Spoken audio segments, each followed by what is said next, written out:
मुझे social work में interest है। ध्रुव, पढ़ाई के बाद मैं अपना सारा समय सोशल कॉज को देना पसंद करती हूँ।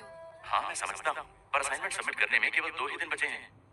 प्लीज तुम संभाल लेना। पिछले 3 सेमेस्टर से तुम ही मेरी मदद कर रहे हो। इस बार भी देख लेना। इतना कहकर जास्मीन ध्रुव के काफी करीब आ गई। जास्मीन और ध्रुव दोनों ही एमबीए कर रहे थे और ये उनका आखिरी सेमेस्टर था। ध्रुव जास्मीन को चाहता भी था और उसके नखरे भी उठा रहा था। हालांकि अभी तक कुछ कह नहीं पाया था। वो एक साधारण सी फैमिली का सीधा साधा लड़का था। वहीं जास्मीन बेहद खूबसूरत, अलहड़ और लापरवाह थी, जिसे पढ़ाई से ज्यादा गरीब बच्चों को पढ़ाने में इंटरेस्ट था। और पिछले 2 सालों से उसके सारे काम ध्रुव को ही करने पड़ रहे थे। जास्मीन के नाजुक हाथों का टच ध्रुव को अच्छा लग रहा था, पर अगले ही पल जास्मीन छिटक कर ध्रुव से दूर हो गई। सामने से कार्तिक आ रहा था। हाय कार्तिक, कैसे हो? जास्मीन ने कार्तिक को ग्रीट किया।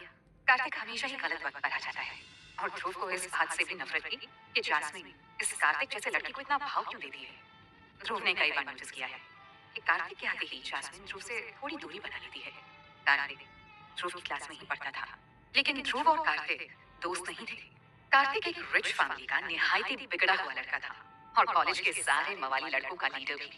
कार्तिक और ध्रुव के बीच कोई बात नहीं हुई और आधे मिनट में जास्मीन कार्तिक को विदा कर ध्रुव से बोली, ध्रुव चलो, तुम प्लीज संभाल लेना, मुझे जाना है। बाय। ध्रुव बस मुस्कुराकर रह गया। ध्रुव पूरा दिन अपने और जास्मीन के असाइनमेंट पूरे करने में लगा हुआ था। शाम को जास्मीन के असाइनमेंट सेंड करने के बाद उसके मोबाइल पर एक मैसेज आया। ध्रुव ने देखा मैसेज एक पेड पॉर्न साइट से आया था।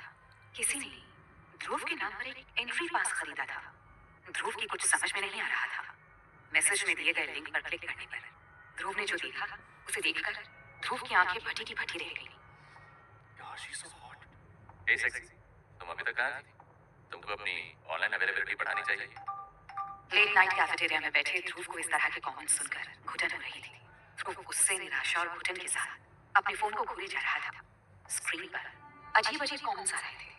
कमेंट्स पढ़ने में जितने घटिया लग रहे थे, उससे भी ज्यादा वॉइस कमेंट्स सुनकर ध्रुव को गुस्सा आ रहा था। कैफेटेरिया के एक वेटर ने ध्रुव को काफी देर से इतना सीरियस बैठे देखा तो उसने ध्रुव से पूछ लिया,